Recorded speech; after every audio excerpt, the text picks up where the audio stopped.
Mit navn er Bjarne Rasmussen, og jeg vil gerne fortælle en lille historie med en rimelig alvorlig pointe.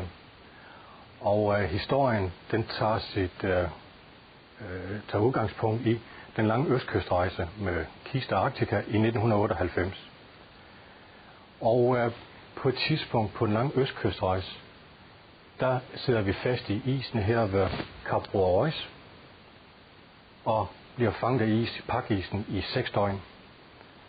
Langt om længe så slipper pakisen sit greb. Den her kraftige nordenvind, den hører op.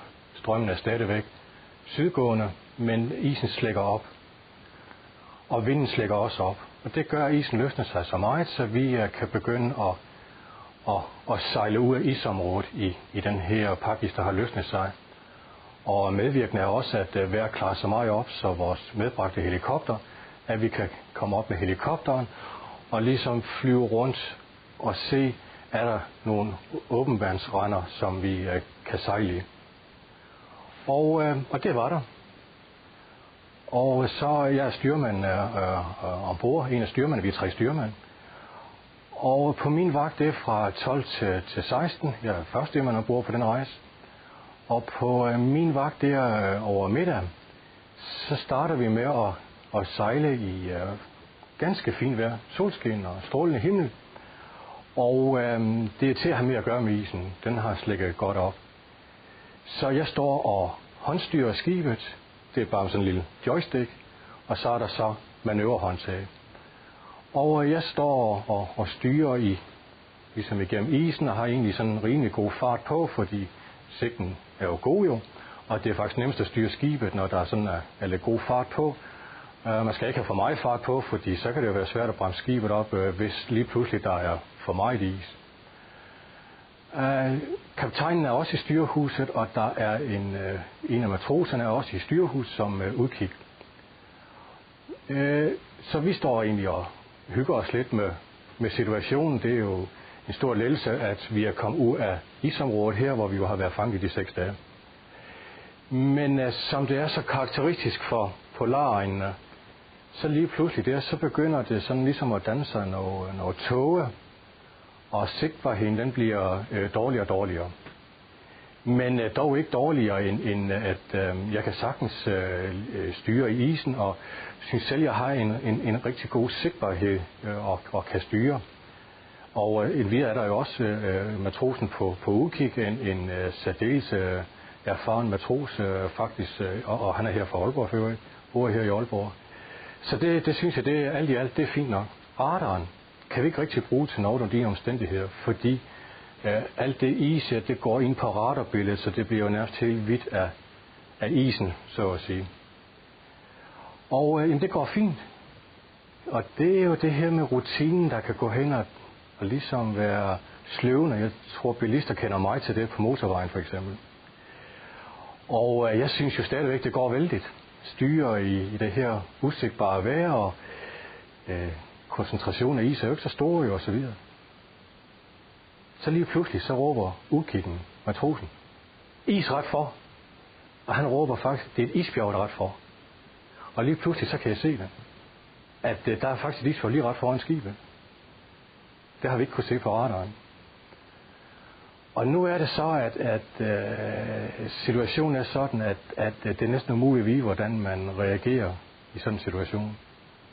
For mit vedkommende der havde jeg sådan ligesom bare sekunder til ligesom at træffe en beslutning. Og det var, jamen skulle jeg dreje sådan kraftigt, for eksempel til højre, for at komme ud om isbjerget, og derved kunne jeg sejle over i noget andet is, som jeg umiddelbart ikke kunne se i togen. Eller skulle jeg bakke skibet? Det er normalt ikke den bedste løsning, for det kan jeg nå at stoppe, inden at vi er hen ved isbjerget. Eller skulle jeg både dreje og bakke? Og det var sådan nogle tanker, der flyver lynhurtigt gennem hovedet på mig. Og så træffer jeg min beslutning. Og jeg har sådan en blanding af erfaring og intuition, og også når jeg ligesom afstandsbedømmelse i togen. Det er for mig svært at afstandsbedømme i togen. Men jeg vurderer, at jeg kan godt nå at stoppe skibet, før vi er ved isbjerget.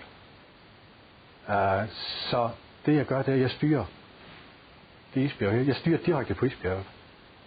Og så tager jeg manøvrehåndtag. Samtidig med, at jeg kigger lige på isbjerget, så tager jeg manøvrehåndtag. Og så tvinger jeg mig selv til stille og roligt med manøvrehåndtag til at slå fuld kraft bak. Men jeg gør det meget langsomt, fordi det er sådan, hvis jeg gør det for hurtigt, så er det ligesom med hjulspind på en bil, så vil skruen ikke rigtig tage ordentligt fat, så vi ligesom bakker optimalt.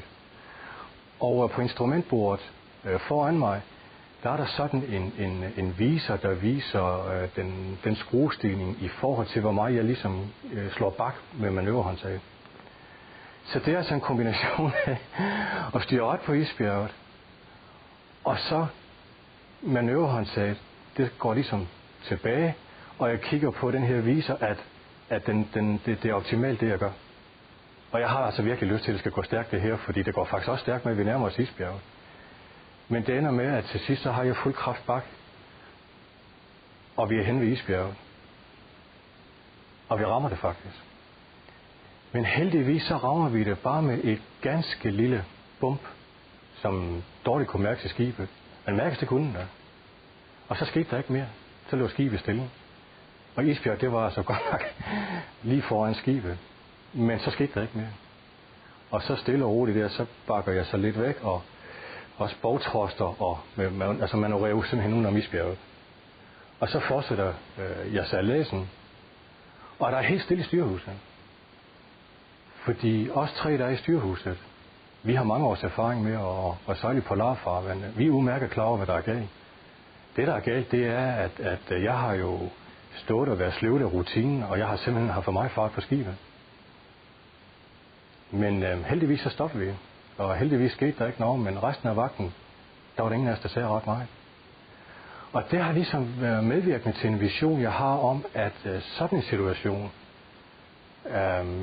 hvis det nu havde været et krydstogtskib for eksempel, eller det havde været et tankskib med olie, også i de her farvand her, så for ligesom at kunne træne dem, der er vagthavende i styrhuset, så har jeg en vision om, at her i 2011, at så kan man have en simulator, en 3D-simulator, hvor man ligesom afprøver den her slags situationer, og gerne i 4D, hvor man virkelig får nogle effekter med, så man virkelig kan mærke, at man rammer noget, og også skibet ryster, når det bakker og den slags ting der.